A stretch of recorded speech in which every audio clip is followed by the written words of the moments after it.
Welcome back to the deep dive. Look, I get it. Taxes. Usually not the first thing you think of when you picture a fascinating deep dive. But trust me on this one. Understanding how individual income tax actually works is, well, it's not just crucial, it's genuinely empowering. Kind of like getting the secret cheat code to your own finances. So today we're doing exactly that. We're diving headfirst into the core mechanics of individual income tax. We've pulled insights from a whole stack of comprehensive sources covering, everything from what counts as income to how your filing status gets determined and even who gets to be a dependent in the eyes of the tax man. Yeah, our mission today is really to cut through the jargon, to demystify these foundational elements. We want to make sure you walk away with a clear, actionable understanding of how your income is taxed, how your personal situation impacts your filing status, and ultimately how to make sense of your whole tax picture. And, seriously, no prior tax knowledge needed will guide you through it. Okay, let's unpack this then. The entire journey, the whole process of individual taxation, it really starts with a formula. Now, don't let that word formula scare you off. Think of it less like a scary math problem and more like your financial GPS. It guides you from your total earnings all the way to what you ultimately owe, or even better, what you get back as a refund. It's a structured path, and we're going to navigate it piece by piece. Exactly. And at the very start of that journey, your starting point is gross income. This is essentially, well, all your earnings before you take anything away. What's kind of surprising here is just how broad this category actually is. Right. It includes the obvious stuff like your wages, interest from savings, maybe dividends from investments. But it also covers things like state tax refunds you might get back, any income from a business you run, capital gains or losses from selling assets, and income from retirement accounts, IRAs, pensions, annuities, even things like rental income, unemployment benefits, Social Security benefits can be part of this. There are also specific rules for things like alimony received, but that depends on when the agreements were made. The main thing is, if you earned it, the IRS probably considers it income. Okay, so that's the big pool of money you start with. That's it. From that broad gross income, we then take away certain things called adjustments. Think of these as specific, kind of pre-approved subtractions that reduce your income right off the top. Ah. They're important because they directly lower your income before you get to a really significant number. Your adjusted gross income, or AGI. Common examples.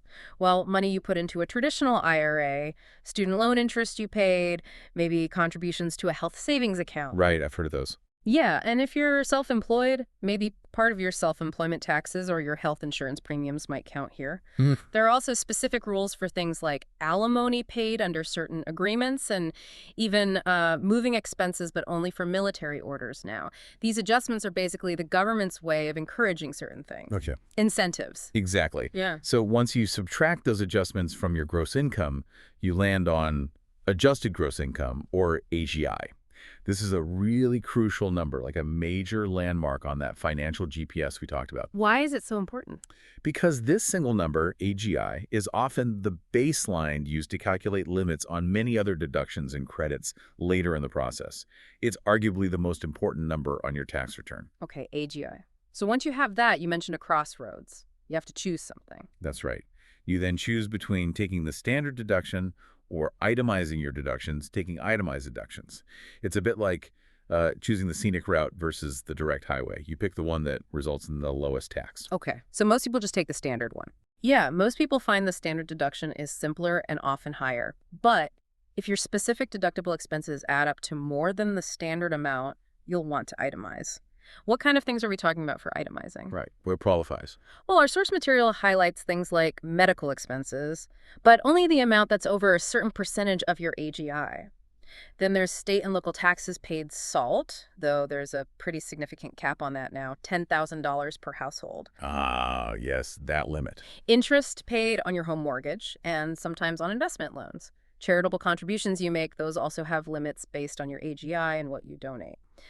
And deductions for casualty or theft losses, but these are pretty restricted now, generally only for federally declared disaster areas, and they have their own thresholds too. So you really need to have significant expenses in those specific categories for itemizing to make sense. Precisely.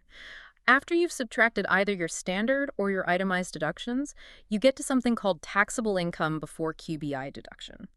Then you subtract the QBI deduction itself if you qualify. That's for qualified business income. And that finally gets you to your main taxable income. This is the actual dollar amount that your federal income tax rate is applied to. It's the number used for the actual tax calculation. Okay, the target number. The target number. From the tax calculated on that income, your federal income tax liability, you then subtract any tax credits you might qualify for. And credits are better than deductions, right? Absolutely. They're much more powerful because, unlike deductions, which just reduce the income subject to tax, credits reduce your actual tax bill, dollar for dollar. $100 credit. That's $100 less you pay in tax. Huge difference. Got it. After credits, you might add in any other specific taxes that apply. Then you factor in the payments you've already made during the year, usually through payroll withholding from your job. Right, the money already taken out. Exactly. And finally, all those steps, all those calculations lead you to the end result. Whether you have tax due, meaning you owe more, or you get a refund. So this whole formula, this financial GPS, what does understanding this flow really mean for you, the listener? I mean, seeing how every dollar earned, every deduction, every credit fits together, it's fundamental, isn't it? It's not just about filling out forms. It's really your personal roadmap to understanding your tax situation. It can make tax season feel a lot less like a black box and more like a solvable puzzle. Absolutely. And that clarity naturally leads to the next question. Okay, who actually needs to go through this whole filing process? Who has to file a tax return? Yeah, does everyone? Not necessarily. The general rule is pretty clear. If your gross income, that starting number we talked about, is equal to or greater than the standard deduction amount for your specific filing status, plus any extra standard deduction if you're 65 or older or blind, then you probably need to file. There's an exception for married filing separately, but that's the gist. It's basically a threshold to avoid making people with very little income file. Okay, that makes sense. And here's where it gets really practical for everyone. When? When do you actually have to file by? Good news is it's usually pretty consistent. The main due date is April 15th. The dreaded April 15th. The very same. Now, if April 15th sneaks up on you, or life just, gets complicated, don't panic. There's an automatic 6-month extension available that pushes the filing deadline to October 15th. Automatic. So you don't have to beg. Nope. You just need to file a simple Form 4868, by the original April 15th deadline. But, and this is the really crucial point, a big one people often miss this extension, is only for filing the paperwork. It is not an extension for paying any taxes you owe. Ah. So payment is still due April 15th. Payment is still due April 15th, absolutely. Think of it like getting extra time to turn in your term paper, but your tuition payment was still due on the original date. Same idea, no getting around the payment deadline. Okay, critical distinction there. So we know who generally files and when. Now let's talk about how you file, because you mentioned filing status. And that can dramatically change the final outcome, right? Yeah. It affects your standard deduction, your tax brackets. It has a huge impact. Your filing status isn't just some random checkbox, it's a critical decision. And most of these statuses depend on your situation on the very last day of the tax year, December 31st. Let's start with the simplest one. Single. Pretty straightforward. This is you if you're unmarried or legally separated at the end of the year. Easy enough. Then we have joint returns. To file jointly, you generally must be married by the end of the year. This includes legally recognized common law marriages, too. If you got married on, say, December 30th, you can still file jointly for the entire year. Oh, interesting. But if you got divorced during the year, even on December 30th, then no joint return for that year. One interesting point. If one spouse passes away during the year, the surviving spouse can usually still file a joint return for that year. Okay. And what about couples who are married but decide not to file jointly? Maybe they want to keep finances separate or there's some strategic reason. That's married filing separately, I assume. I think you mentioned something about where you live matters here. Exactly. A married couple can choose to file separately. And yes, the nuance involves state law. In what are called separate property states, you generally just report your own income, your own deductions. But in community property states, think California, Texas, a few others, most income and assets acquired during the marriage are considered owned 50-50. So even if only one person earned the money? Right.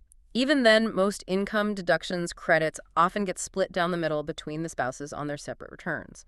It's a pretty significant difference depending on your state. Wow, okay.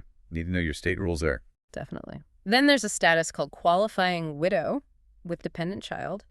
This one offers a real benefit. It lets you use the same standard deduction and tax rates as a joint return for up to 2 years after your spouse's death. That sounds helpful during a tough time. It is, but the requirements are strict. You can't have remarried, and crucially, you must have paid over half the cost of maintaining a household that was the principal home for a dependent child for the entire taxable year. Not just part of the year, the whole year. Okay, whole year is key there. And finally, there's one that often gives a tax advantage. Head of household. This one usually means lower taxes because it has a larger standard deduction than single or married filing separately, and the tax brackets are often wider, meaning more income is taxed at lower rates. What are the main conditions for this one? Right, head of household can be beneficial. Generally, you need to be unmarried, legally separated, or considered unmarried because you lived apart from your spouse for the last 6 months of the year. You also can't be using that qualifying widow status we just mentioned, and you can't be a non-resident alien. But the most important piece is that you must maintain a home that, for more than half the year, is the principal residence of a qualifying person. More than half the year this time. Okay. Yeah, see the difference? Widow was whole year, head of household is more than half. This rule really shows the government trying to recognize the financial burden of, well, heading up a household. So who counts as this qualifying person for head of household? Good question. There are a few possibilities. It could be your qualifying child. This includes your actual child, stepchild, adopted child, foster child, brother or sister, or their descendants, and they have to live with you.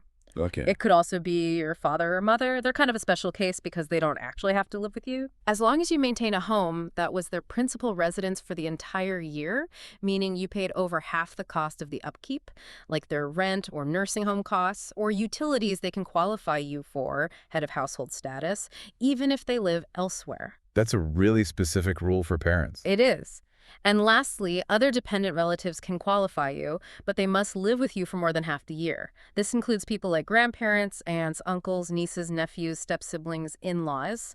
But it's important to note, for head of household purposes, cousins or foster parents don't count as relatives in this context unless they happen to live with you the entire year under the non-relative rule. Okay, that's a lot of detail on who qualifies and for how long they need to live there. It really seems like the timing whole year versus more than half a year is critical. It absolutely is. It really highlights how precise these tax rules are designed to be.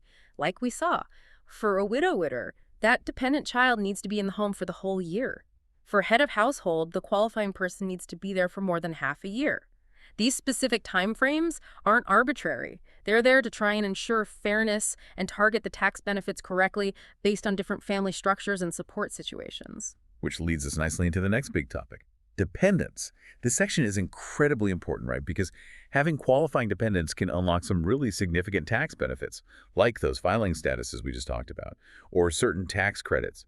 But what actually defines a dependent in the eyes of the IRS? It's not just like who you buy groceries for, is it?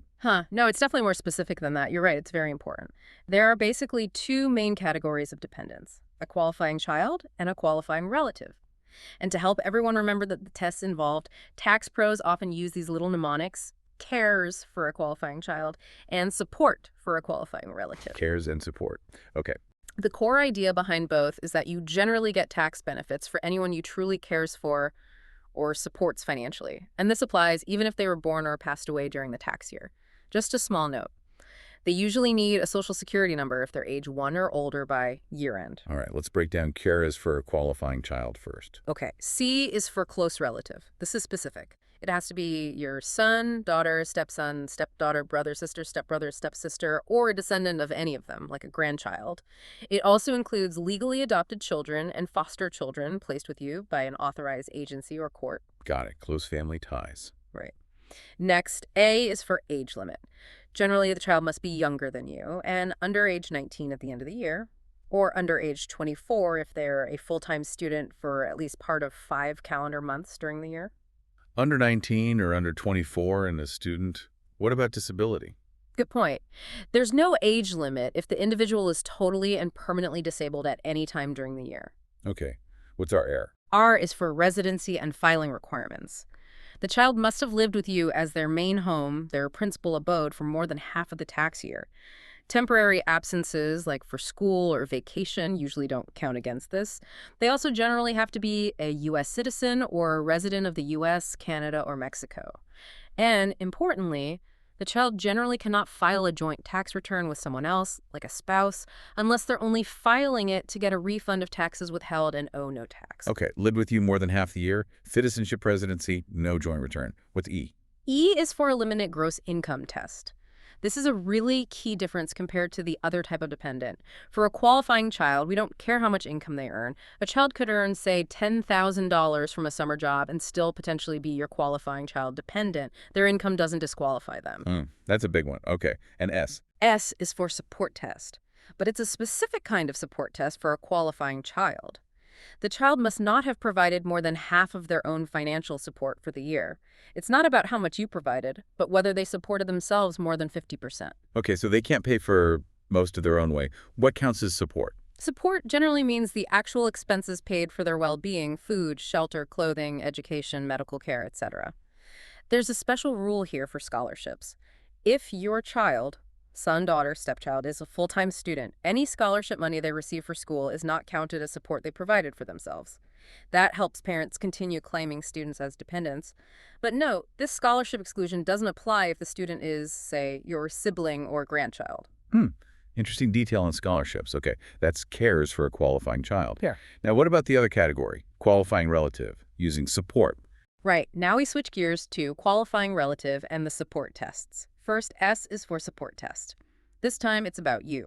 You, the taxpayer, must have provided more than 50% of that person's total support for the entire year. Same definition of support applies food, lodging, etc. So for a relative, it's about you providing the majority of the support. Got it. U is for under gross income limitation. This is another major difference from a qualifying child. To be a qualifying relative, the person's gross income for the year must be less than a specific amount set by the IRS.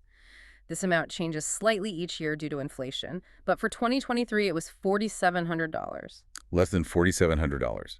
Does all income count towards that? Only taxable gross income counts. Things like non-taxable Social Security benefits, tax-exempt interest, or tax-exempt scholarships generally don't count towards this limit. So someone could have more than $4,700 in total receipts, but still be under the limit if enough of it was non-taxable. Okay, that's a key distinction. P. P is for precludes dependent filing a joint return. This is similar to the rule for a qualifying child. You generally cannot claim someone as a qualifying relative if they're married and file a joint return themselves, unless, again, that return is filed only to claim a refund and they wouldn't owe tax if they filed separately. Makes sense. Oh. O is for only citizens of the United States or residents of the United States, Mexico, or Canada. The person must meet this citizenship or residency requirement, same as for a qualifying child. Okay. And finally, R and T. Right. R is for relative, or T is for taxpayer lives with the individual for the whole year if they are a non-relative. This is the relationship test. The person either has to be your relative, and the list is quite broad. Children, grandchildren, parents, grandparents, siblings, aunts, uncles, nieces, nephews, and even in-laws like stepchildren, stepparents, step-siblings. Wow, that covers a lot of family. It does. But notice who isn't on that list typically. Cousins and foster parents aren't considered relatives for this specific test. However, if the person is not on that list of relatives, like a cousin, a foster parent, or even just an unrelated friend, they can still potentially be your qualifying relative if they live with you as a member of your household for the entire year, and the relationship can't violate local law. So that's how a non-relative could qualify, but only if they live with you all year long. Exactly. So if we kind of tie this all together, these detailed rules for dependents, both CARES and support, they really underscore how important it is to keep good records. You know, who lived in your house and for how long, who actually paid for whose support. It's not just about family relationships on paper, it's about the reality of the living arrangements and the financial support provided. That makes perfect sense. And sometimes situations get complicated, like when multiple people are helping support someone. You mentioned something called multiple support agreements. How does that work if no single person pays over half? Yeah, this is a really useful rule for some families. Let's say you have maybe several siblings supporting an elderly parent. If two or more of those people together contribute more than 50% of the parent's support, and each of those individuals contributed more than 10% of the support, and the person being supported meets all the other dependency tests, like the income limit for a qualifying relative, then those contributors who each gave more than 10% can basically agree among themselves who gets to claim the parent as a dependent for that year. So they can decide who gets the tax benefit. Exactly. The person claiming the dependent needs to get signed statements from the other eligible contributors saying they won't claim the dependent, and they attach a form, Form 2120, to their tax return. Let's use that example from the source material, the one about Peter. That really clarified it for me. Peter is single, no income, and he's supported by 3 people. Tim, who's an unrelated friend, 48% support. Angie, Peter's sister, 43% support. And Mike, Peter's son, only 9% support. Who could claim Peter? Right, great example. In that scenario, Peter could only be claimed as a dependent by his sister Angie. Why? Well, Tim, the friend, even though he provided the most support, 48%, isn't a relative and didn't live with Peter all year, so he fails the R or T test for a qualifying relative. Mike, the son, is a relative, but he only provided 9% support, which is below the 10% threshold needed to be part of a multiple support agreement. So Angie's the only one who meets all the requirements. She's a relative, she provided more than 10%, and presumably she and Tim together provided over 50%. Exactly. Assuming Peter met the other tests, like the income limit, Angie could potentially claim him, possibly using a multiple support agreement if she got Tim's sign-off, even though Tim couldn't claim Peter himself. It really shows how you have to tick all the boxes for dependency, not just the support one. It really does. Okay, one last tricky area, especially for families navigating separation. Children of divorced parents. How does the IRS decide who gets to claim the child as a dependent? Is it just whoever pays child support? Not necessarily based on who pays support. The general rule here focuses on custody. The custodial parent, which is defined as the parent who has the child living with them for the greater number of nights during the year, is generally the one entitled to claim the child as a dependent. This is based on a time test, not necessarily what the divorce decree might say about who can claim the child. So it's about where the child physically spends more time. Primarily, yes. It applies regardless of which parent actually provided more than half the child's financial support. Now, there can be agreements where the custodial parent releases the claim to the non-custodial parent using a specific form, but the default is the custodial parent based on time. What if they have exactly equal custody time? Ah, the tiebreaker. If the parents have perfectly equal custody time during the year, then the parent with the higher adjusted gross income, AGI, gets to claim the tax benefits associated with the child. It's a very practical way to resolve that specific situation. Wow, okay, that was genuinely a comprehensive deep dive into the foundations of individual income tax. From that financial GPS formula that takes your earnings down to taxable income, to understanding all the nuances of filing statuses, and those really intricate rules for who counts as a dependent. We definitely unpacked a lot today. Yeah, and what's really striking, I think, is how interconnected all these pieces are. You know, a seemingly small detail like your marital status on December 31st, or exactly how many months someone lived with you, or whether their income was just over that qualifying relative threshold, it can have pretty significant ripple effects on your overall tax situation. It's a complex system for sure, but there is a logic to it. Understanding that logic is really powerful. And that's exactly why getting a handle on these core concepts is so beneficial for you listening right now. It's not about trying to memorize every single rule variation. It's about grasping the main principles. That way you can ask better questions, maybe spot potential deductions or credits you weren't aware of, make more informed decisions about your finances throughout the year, and just feel, well, more in control when tax time inevitably rolls around. That clarity, that understanding, it really does raise an important question, doesn't it? Now that you have a clearer picture of these foundational tax elements, the formula, statuses, dependence, how might this new knowledge actually change the way you approach your own financial planning? Or maybe even just how you think about everyday conversations with family about things like support or shared living expenses? Definitely something to ponder until our next deep dive.